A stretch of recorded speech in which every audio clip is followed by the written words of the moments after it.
Who said making NFL picks was easy, am I right? The Colts are going to upset the Kansas City Chiefs.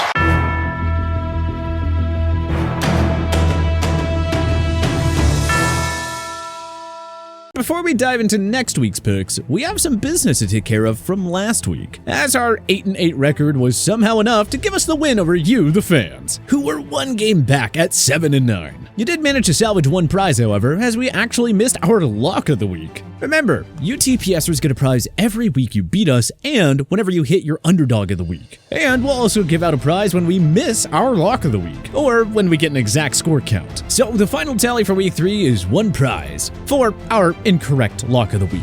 And that prize goes to Peter Klosterman. Congratulations, Peter Klosterman. Make sure you contact us via the email to claim your prize. As for week 4's prizes, if you want a chance to win, all you have to do are these 5 easy steps. Number 1, make sure you're subscribed to our YouTube page. Number 2, like this video. Number 3, comment on this video below. Number 4, head on over to our Twitter page and follow us there. The link is in the description below. And number 5, retweet one of the tweets on our Twitter page. That's it. Easy enough, right?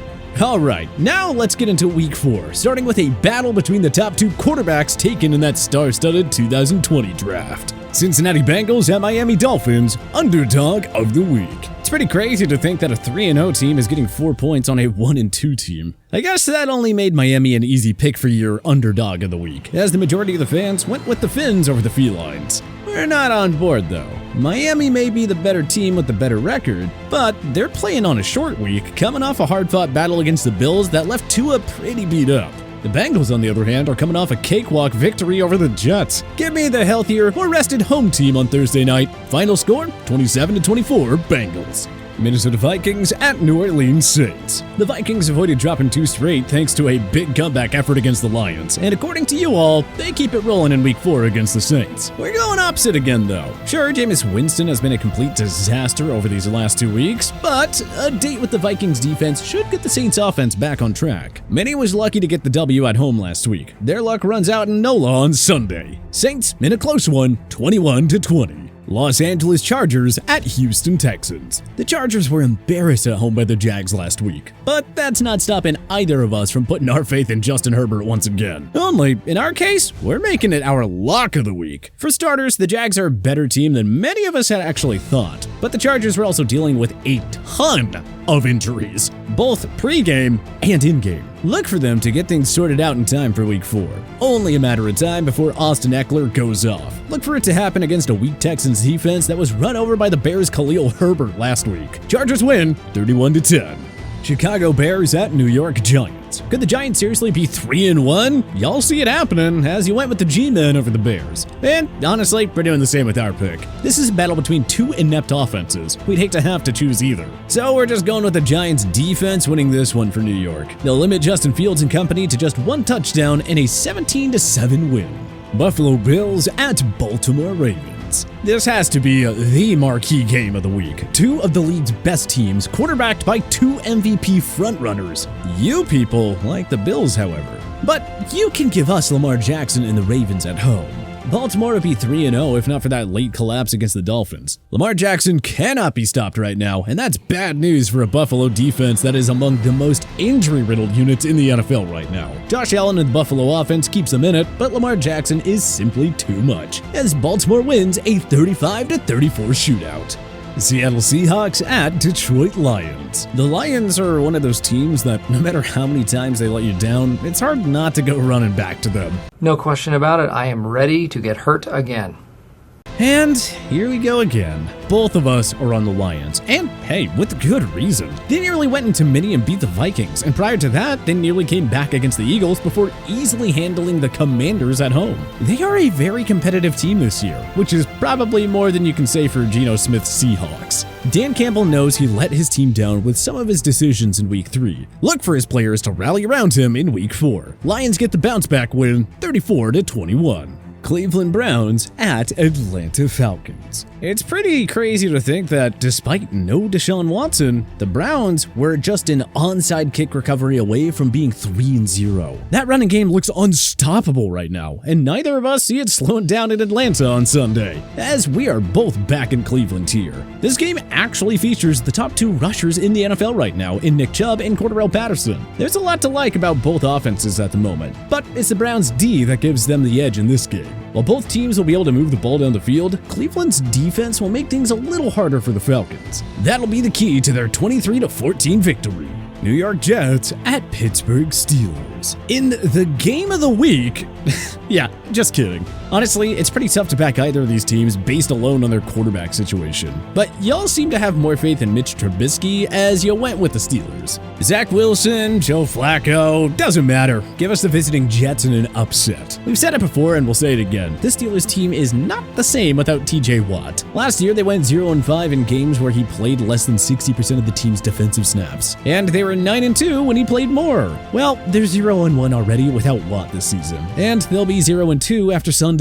Although, this will be more about Trubisky's ineptitude than Watt's absence. Jets win a sloppy one, 10-6. Jacksonville Jaguars at Philadelphia Eagles. Now, this could be your undercover game of the week, as 2 of the more pleasant surprises in the NFL square off at Lincoln Financial Field. If the early success of both teams wasn't a good enough storyline for you, there's the whole Doug Peterson revenge game thing, as the former Eagles coach returns to the place where he won a Super Bowl 5 seasons earlier. Sadly, neither of us see Doug getting retribution against his former team. Trevor Lawrence has been good thus far, but Jalen Hurts has been even better. We can't help but like the latter's chances against the Jags defense more than the former's chances against the opportunistic Philly D. Peterson's club won't make things easy, but the Eagles escape with the W in a high-scoring affair, 38-30.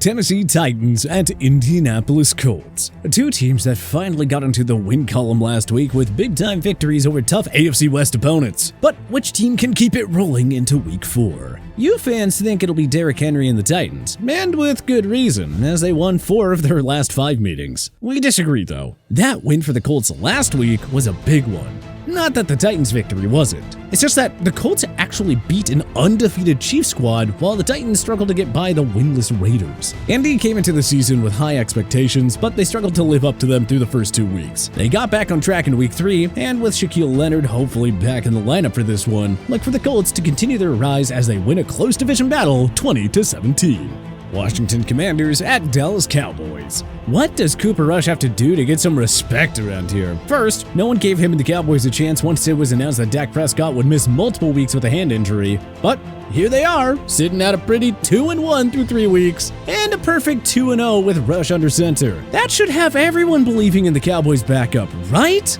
Wrong. Despite all their recent success and the fact that they're at home and the fact that they're playing against a slumping Commanders team, you are still going against the Cowboys. Well, not us. We're believers in this Dallas team. They've already beaten the Bengals and Giants with Rush under center. I can't see Carson Wentz being the guy who finally puts a blemish on Rush's perfect record as a starter. Gimme dem boys, 26-21. Arizona Cardinals at Carolina Panthers. Rejoice! Baker Mayfield has his first win as a Panther, but it's still not enough to convince the people to put their faith in him, as you all decided to go with Kyler Murray and the Cardinals instead. There's no doubt that Arizona has the advantage under center in this one, but it's the Panthers who have the big advantage on the defensive side of the ball. And they also appear to have the better playmakers on offense. Quarterbacks aside, of course. The Cards' offense should be able to move the ball and put up some points in this one, but look for Christian McCaffrey to have a big game and lead his team to a second straight win. Panthers take this one in a thriller, 28-27. Denver Broncos at Las Vegas Raiders. In a battle between 2 of the NFL's most disappointing teams thus far, the TPS community sees Josh McDaniels and the Raiders finally getting in the win column. Bold move, Cotton. Let's see if it pays off. I'm not sure what Russ has been cooking thus far, but it hasn't looked good. And yet, the Broncos are still somehow 2-1 on the season. It's only a matter of time before this offense finally clicks and they put up more than 16 points, right? Right? Well, we're still believers. For now. Give us the Broncos on the road, 24-20. New England Patriots at Green Bay Packers. It's Bill Belichick versus Aaron Rodgers. That battle would usually get NFL fans excited, But this is not the same Patriots team we're used to.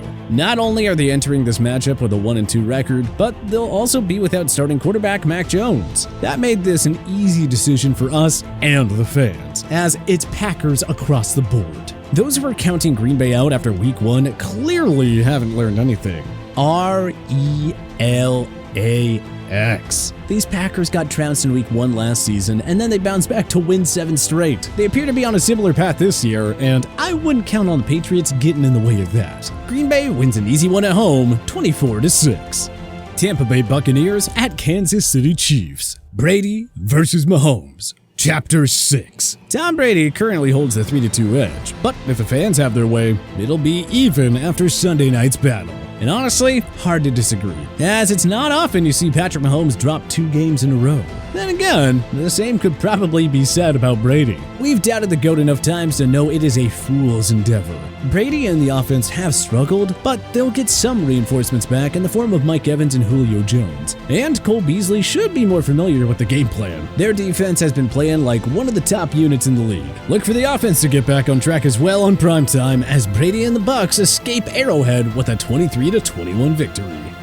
Los Angeles Rams at San Francisco 49ers. A rematch of last year's NFC Championship game awaits us on Monday night. The fans say it'll be a repeat of the result from 8 months ago. We see it differently though. Everyone was expecting the Niners to look so much better with Jimmy Garoppolo back under center in week 3, but that was not the case. Was everyone wrong, or should we chalk it up to rust after the Niners essentially had Jimmy G sitting all alone in the corner by himself throughout the training camp and preseason? We're going to chalk it up to the latter, as I fully expect Garoppolo and the Niners offense to get back on track at home on Monday night. They get the revenge, 17-14 final. So, there you have it, another week of picks in the books. And once again, there's a lot of opposing views, with TPS and the fans disagreeing on the outcome of 10 of the 16 games. That is a lot of varying picks. But who has the right ones? Well, don't forget to vote on next week's games in our community section, and make sure you enter for your chance to win some more prizes in week 4. Then check back next week to see how you did and whether you're one of our lucky winners.